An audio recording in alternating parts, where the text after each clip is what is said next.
ہمارے ساتھ موجود ہیں انصاف اسٹوڈنٹ فیڈریشن کے لقمان. آئیے ان سے بات کرتے ہیں, ان سے پوچھتے ہیں کہ یہاں پر عید کے موقع پر بھی یہاں پر موجود ہے عمران خان صاحب کی سیکیورٹی کے لیے. آئیے ان سے بات کرتے ہیں. السلام علیکم. وعلیکم السلام جی. کیسے ہیں آپ؟ الحمدللہ فرسٹ کلاس. عید والے دن بھی یہاں پہ کیسا محسوس کر رہے ہیں؟ عید والا دن بس کل ہم ادھر تھے اور ہم بہت خوش تھے کیونکہ ہم نے اپنے قائد کے ساتھ ان کی آواز پہ لبیک کہا. ہم نے نہیں بلکہ سارے نوجوانوں نے, اور زیادہ تر ہمارے اپنے علاقے کے یہ لوگ تھے.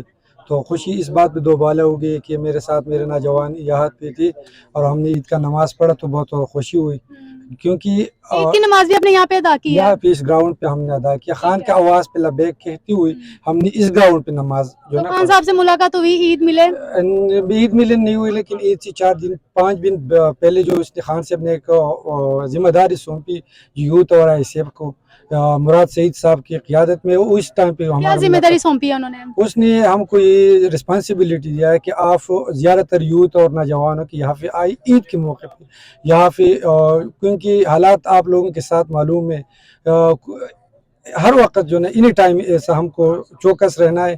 تو پھر ہم کو یہ ذمہ داری دی ہے کہ ہر ڈسٹرکٹ سے یا کم سے کم یہاں پہ جو نا 500 بندی یوتھ کے ہونا چاہیے. تو الحمدللہ مینا خان صدر صاحب اور علامہ اقبال داول جو ہماری صوبائی صدر ہے آئی صاحب کا, ان کی قیادت میں ہم نے 250 لوگ یہاں لے کے آئے. ٹھیک ہے. تو یہاں پہ جو جتنے آپ نے بتایا 250 لوگ لا رہے ہیں, تو ان کا کھانا پینا رہنا رہائش کا کیا انتظامات کیے ہوئے ہیں؟ دیکھیے یہ پارٹی ہے, یہاں پہ لوگوں کو وہ مینجمنٹ ہم دے رہے ہیں کھانے کی, تو ماشاءاللہ سب کو کھانے پینے کے لیے لوگ نہیں آتے ہیں, لیکن پھر بھی نیڈڈ ہے, بندہ کی ضرورت ہے, وہی اچھی طریقے سے ان لوگوں نے ہینڈل کیا اور لوگوں کو جو نا وہ دیا ہے. دے رہے ہیں بالکل, جو سے رہنے کا رہائش بھی دے رہے ہیں. وہاں پہ خیموں وغیرہ میں سہولت ہے, جیسے موسم اتنی دھوپ ہے اب کوئی باہر تو نہیں بیٹھ سکتا نا. خیموں کے اندر جو ہم نے یہ ٹاسک دیا ہے کہ آپ ان کے لیے 25-30 واٹر کولر ہم نے لے کے آیا تھا, 150-200 چارپائی ادھر ہم نے لگائی ہے. تو بس کچھ بندے سوتے کچھ ڈیوٹی کرتے اور یہ سلسلہ چلتے رہے. تو عمران خان کے آنے سے کیا تبدیلی آئے گی؟ دیکھیے عمران خان جو ہے اس قوم کی نیڈ ہے, یہ ضرورت ہے, کیونکہ ہم نے بار بار ایک تجربہ کیا ہے, لوگ دیکھتے ہیں وہاں پہ ہم ناکام ہوئے. خان صاحب کی اگر 3 سال اقتدار آپ ایک سائڈ پہ رکھ لیں اور یہ 73-72 سال دوسرے سائڈ پہ رکھ لی, اس میں واضح فرق ہے. اس میں آپ کو بتاتا ہوں خان صاحب نے یوتھ کے لیے کتنا کام کیا, سیاہٹ کار قوم کے لیے لایا, یہ ننگر خانے کو لیے جو پلاہی ریاست کی طرف ان کا ایک قدم ہے.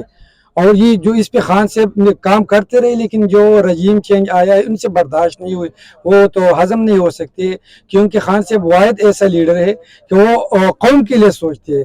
اگر قوم کے لیے وہ نہیں سوچتے تو آج میرے خیال میں خان صاحب کی زندگی تو ویسا بھی ماشاءاللہ پہلے سے ایسا تھا, لیکن ابھی بھی وہ لندن یا کسی اور ملک میں گھومتے پھرتے تھے. اور خان صاحب ایک ایسے لیڈر جو زمان پاک میں اپنے ورکروں کے اندر بیٹھے ہوئے ہیں, عید اور رمضان اور انہوں نے ساتھ ہی سیلیبریٹ کرتے ہیں, ورکروں کے ساتھ ہی رہتے ہیں. تو کیا اگر الیکشن ہونے کے بعد اگر یہ وزیر اعظم بن جاتے ہیں تب بھی ایسے رہیں گے کہ ادھر یہاں پہ سارے ادھر سیکیورٹی ہوگی عام پبلک کے لیے؟ دیکھیے ایک ہوتی ہے ذمہ داری, ریسپانسبلٹی ہوتا ہے, پھر وہ پی ایم بن جاتے ہیں ان کی سوچ کے ساتھ ہم ہیں, کیونکہ ہم ایسا سوچ خان صاحب کی ہے کہ وہ یوتھ کے لیے اس ملک کے لیے ایسے پالیسی لے کے آئی, کسان کے لیے لے کے آئی, مزدور طبقے کے لیے کہ یہ لوگ جنریٹ ہوتے ہیں اوپر آ جاتے ہیں. اس وجہ سے جو نا ہم خان صاحب کے ساتھ ہیں. لیکن یہاں بھی شہباز شریف وزیر اعظم ہے, اس کے ساتھ تو ایسا بھی لوگ نہیں ملتے, لیکن ابھی بھی نہیں مل سکتے, خواہش گوارا نہیں کرتے.